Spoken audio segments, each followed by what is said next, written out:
Ahmedabad plane crash के पीछे एक मेजर गलती सामने निकल कर आ रही है शुरुआती एनालिसिस के हिसाब से। अगर आप प्लेन के इस फुटेज को गौर से देखोगे तो इसमें आप तीन अनयूजुअल चीजें नोटिस करोगे। नंबर वन, इस प्लेन के विंग्स रिट्रैक्टेड है, यानी कि स्ट्रेट है। नंबर टू, इस प्लेन के व्हील्स यानी इसका लैंडिंग गियर अंदर ही नहीं गया है। और नंबर थ्री, इसका नोज अपवर्ड फेसिंग है, जैसे कि टेक ऑफ करने की कोशिश कर रहा है।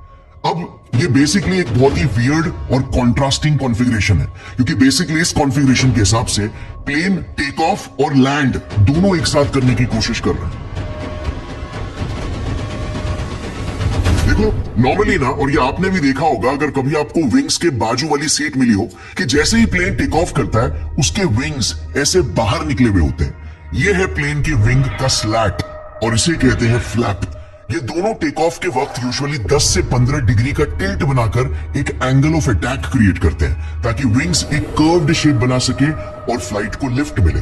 प्लेन का टिप भी इसी दौरान ऊपर की ओर होता है और तुरंत व्हील्स भी अंदर चले जाते हैं। ये एक एरोडायनामिक स्ट्रक्चर क्रिएट करता है, जिसकी वजह से ही लिफ्ट क्रिएट होता है और प्लेन सक्सेसफुली टेक ऑफ कर पाती है। और फिर एक बार जब एरोप्लेन सही ऑल्टीट्यूड तक पहुंच जाए, सिर्फ इसी के ही बाद इसके विंग्स के ये पार्ट्स रिट्रैक्ट यानी कि अंदर खींच लिए जाते हैं। बट अनफॉर्चुनेटली, जैसे हमने क्लिप में देखा, टेक ऑफ के वक्त यही विंग्स बाहर ही नहीं निकले, यानी कि कॉन्फ़िगरेशन बिल्कुल 0 डिग्री पर था और इवन प्लेन के व्हील्स यानी कि लैंडिंग गियर अंदर नहीं गए। अब मेन वीडियो भी काफी ब्लर है, फोटोज भी क्लियर नहीं है, सो ये भी बिल्कुल पॉसिबल हो सकता है कि मे बी विंग्स ज्यादा नहीं, मे बी 5 डिग्री का टिल्ट बना रहे हो, जो सेटिंग भी काफी सारे पायलट सुनते हैं। बट अभी के लिए, क्योंकि कई सारे एक्सपर्ट्स फ्लैप्स को ऑलमोस्ट फ्लैट बता रहे हैं, And every pilot I've spoken to says this looks like a clean configuration, which means the flaps that you see in that first picture are actually retracted here.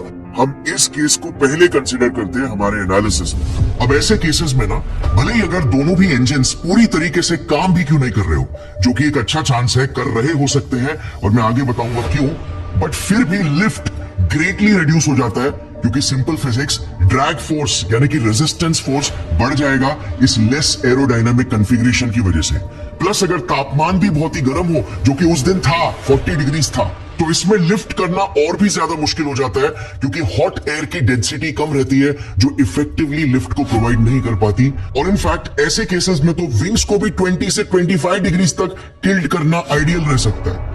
अब no doubt Boeing 787 जैसे बड़े planes के engines extremely powerful है, जो even अगर wings ना भी खुले और लैंडिंग गियर्स बाहर भी निकले हो, तो भी हेवी ड्रैग को इन थियरी कॉम्बैट कर सकते हैं। वो फ्लैट विंग्स के साथ भी टेक ऑफ कर सकते हैं, बट इसके लिए आपकी स्पीड को एक्स्ट्रा फास्ट होना पड़ेगा, जो क्रिएट करता है एक लंबा सा रनवे।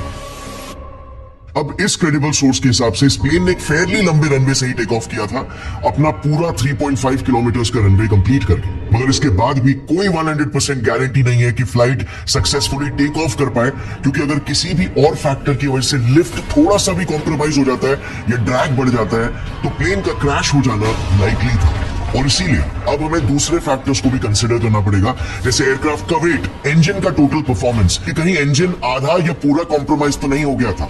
अगर दो में से सिर्फ एक इंजन भी फेल हो जाता है इस टेक ऑफ के दौरान, जो कि पॉसिबल है, तो भी लिफ्ट और कम हो जाने की वजह से क्रैश होना लाइकली था। बर्ड हिट की वजह से भी इंजन कॉम्प्रोमाइज हो सकता है। सो अब आता है यहाँ पर सबसे मेन सवाल कि आखिर रूट कॉज क्या था? आखिर ये प्लेन ऐसे अननेचुरल से टेक ऑफ सेटअप में क्यों थी? क्या टेक्निकल इश्यूज इसके पीछे का कारण था, जैसे सिस्टम अनरिस्पॉन्सिव या जाम हो गया हो, या फिर पायलट की तरफ से कोई मिस्टेक? क्योंकि डेटा के हिसाब से पायलट एरर्स 65% एक्सीडेंट्स के कॉज रहे। वेल, थोड़ा रिसर्च करने पर मैंने देखा कि पास्ट में भी 2 बड़े बड़े प्लेन क्रैशेस बिल्कुल सिमिलर ही तरीके से हो चुके हैं। सो उन क्रैशेस में आखिर क्या प्रॉब्लम निकल कर आई थी इन्वेस्टिगेशन के बाद, शायद वो केसेस हमें थोड़ी और इंफॉर्मेशन दे सके।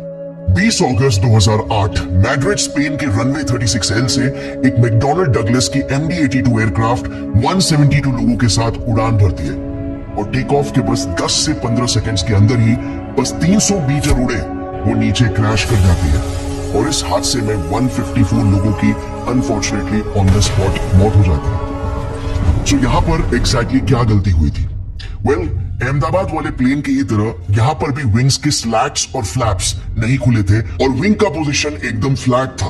नंबर 2, पायलट की एक बड़ी गलती सामने निकल कर आई। पायलट ने मे बी डिस्ट्रैक्शन की वजह से कंपलसरी चेकलिस्ट के एक इंपॉर्टेंट स्टेप को फॉलो नहीं किया था। स्लैट्स और फ्लैप्स को वही 10 से 15 डिग्री के एंगल पर सेट करना। अब इसमें एक टेक्निकल इशू भी हुआ था। बेसिकली प्लेन के मेंटेनेंस के समय एक पार्ट रिले R25 सिस्टम को डिसेबल कर दिया गया था ओवरहीटिंग के एक इशू को फिक्स करने के लिए, मगर किसी को भी ये नहीं पता था और मैकेनिक्स के प्रोसेस में भी ये नहीं लिखा गया था, ना ही उन्हें सिखाया गया था कि ये रिले R25 सिस्टम एक सिक्योरिटी अलार्म के साथ भी कनेक्टेड था जो बजना चाहिए था अगर कभी पायलट्स ने बाय मिस्टेक चेकलिस्ट के किसी स्टेप को स्किप कर दिया हो। मगर अनफॉर्चुनेटली सिकलौते एरर करेक्शन मैकेनिज्म के डीएक्टिवेट होने की वजह से अलार्म भी नहीं बजा और चेकलिस्ट भी फॉलो नहीं हुआ था और प्लेन ऐसे ही फ्लैट विंग्स के साथ टेक ऑफ कर ली। और इसी वजह से हुआ ये कि 4.3 किलोमीटर के लंबे से रनवे होने के बावजूद भी प्लेन सिर्फ 40 से 50 फीट तक ही लिफ्ट कर पाई और 300 मीटर दूर जाकर क्रैश कर गई। CIA-IAC के इन्वेस्टिगेशन रिपोर्ट के हिसाब से वो सिर्फ लगभग 250 किलोमीटर पर आवर की ही स्पीड को रीच कर पाई, जबकि फ्लैट विंग्स में टेक ऑफ करने के लिए हेवी ड्रैग को काउंटर करने के लिए एक प्लेन को at least around 380 kilometre per hour की स्पीड चाहिए होती। आई एम टॉकिंग अबाउट उस पर्टिकुलर प्लेन के कॉन्फ़िगरेशन के कॉन्टेक्स्ट में जो क्लियरली अचीव नहीं हो पाया और इसीलिए प्लेन क्रैश हो गई। अब अहमदाबाद केस में एयर इंडिया AI-171 की टेक ऑफ स्पीड कितनी थी पता है, और इसे फ्लैट विंग्स में टेक ऑफ करने के लिए कितनी स्पीड चाहिए थी? ये डेटा डिस्क्लोज करने से पहले जल्दी से एक और एक सिमिलर केस पर नजर डालते हैं, एक क्रैश जो 1987 में अमेरिका के डिट्रॉइट शहर में हुआ था। मैकडॉनल्ड डगलस DC-982 प्लेन थी। 31 डिग्री सेल्सियस का हॉट वेदर था और प्लेन हेवीली लोडेड थी अपने मैक्सिमम कैपेसिटी के करीब तक।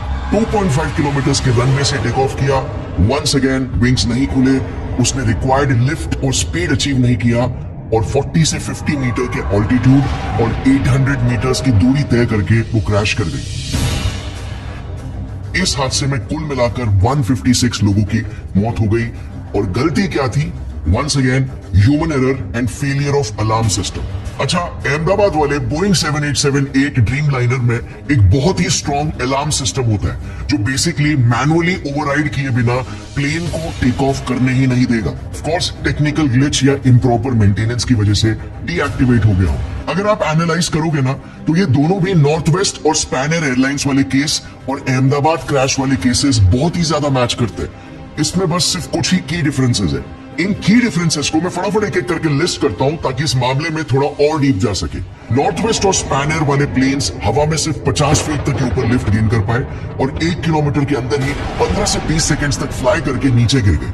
मगर दूसरी तरफ एयर इंडिया AI-171 पूरे 625 फीट तक लिफ्ट हुआ, 30 सेकंड्स तक इन एयर रहा और फिर 2.5 किलोमीटर तय करके क्रैश कर गया। 30 सेकंड्स इन एयर। ये इनके ट्रैजेक्टरीज का आप ग्राफ देख सकते हो। देखना AI-171 का ज्यादा स्ट्रॉन्ग टेक ऑफ था। अब इस डिफरेंस के पीछे क्या एक्सप्लेनेशन हो सकता है? वेल, मेरे एनालिसिस के हिसाब से इसके 2 पॉसिबल एक्सप्लेनेशन हो सकते हैं और ये मैं प्योरली सिर्फ एग्जिस्टिंग इन्फॉर्मेशन, पास्ट के केसेस और फिजिक्स की मेरी अंडरस्टैंडिंग के बेसिस पे बोल रहा हूँ, क्योंकि अभी भी क्रैश के बाद सिर्फ एक ही दिन गुजरा है और सारे डिटेल्स निकलना बाकी है इन्वेस्टिगेशन के बाद। सबसे पहले तो देखो, AI-171 एक बोइंग का 787-8 ड्रीमलाइनर था जिसका इंजन इन दोनों एयरक्राफ्ट से एटलीस्ट 3 गुना ज्यादा पावरफुल है, प्लस इसका विंग स्पैन भी ज्यादा बड़ा है, मतलब ये कम डिस्टेंस के रनवे में भी पोटेंशियली ज्यादा लिफ्ट गेन कर सकता है। इस वजह से शायद ये ज्यादा हाई जाकर ज्यादा डिस्टेंस कवर कर पाए, बट क्योंकि इसकी स्पीड काफी नहीं थी इसीलिए 625 फीट पहुंचते ही ये डिसेंड करने लग गया। दूसरा एक्सप्लेनेशन ये हो सकता है कि शायद AI-171 के एक या दोनों इंजन फेल हो गए थे, जिस वजह से इसने इनिशियली तो स्ट्रॉन्ग लिफ्ट लिया मगर इंजन फेल होते ही ये कोलैप्स भी कर गया। अब एक एयरक्राफ्ट के एक इंजन फेल होने की संभावना 1 in 3.5 लाख होती है और दोनों इंजन एक साथ फेल होने की 1 in 100 करोड़ होती है। बट यहाँ पर क्योंकि विंग्स खुले ही नहीं थे तो अगर एक भी इंजन खराब हो जाता तो भी प्लेन का क्रैश होना लाइकली था। अच्छा, एक वीडियो बहुत ही रिसेंटली निकला है, इसमें ये जो आवाज आप सुन सकते हो एकदम शार्प सी,